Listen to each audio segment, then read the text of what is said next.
السلام عليكم ودقمدا وين عانka Galdoog iyo mooskii oo magaalada ku soo biiray iyo dadkii aad ugu mashquulsan moos raqiis oo magaalada yimid marna camba yimaada marba ka waran mooskan ha adeerow مسؤول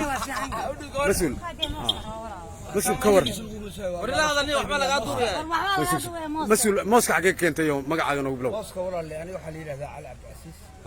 mooska waxaan ka keenay qalab moos aad u raqiisan weeye waxaan mooskaas waaweynka iyo noocaas dhexe maxaa gadaysaa marka halka ruqubtaas 13 senti meeqa xabo way 13 حبادي 13 سنتي بان كنت رنين اوكي هو $1 iyo 3 ها كابسين لو حبدنا ها ير كان waxaan siinayna isaga point 1 ها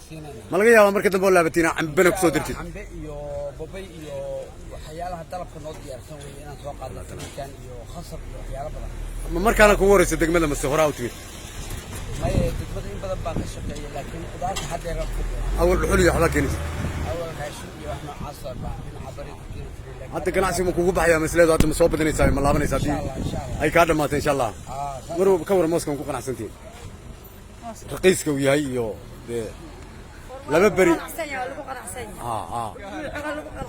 waa ma santiin thank you insha Allah ta'ala business-kan ilaahay idin barakeeyo ilaahayna amniga noo sugo qudaartana ilaahay noo soo badiyo gabdhaha ciyaalka qudaarta ku waaneenayna inay isticmaalaan qudaarta waa jabta 13 xabo wuxuu yiri 13 senti baan kan ku tirinaya kana 10 senti bi hal senti kana 13 senti waa weeyaa mooska khalaaf ku yimid bilay marka cambana waa ku soo direynaa biyo marka dambe hadda noo waraysiin ganacsiga noo fiicnaado cambana ku soo direynaa sheekh uu duceeyay ilaahay u barakeeyo cod calaasha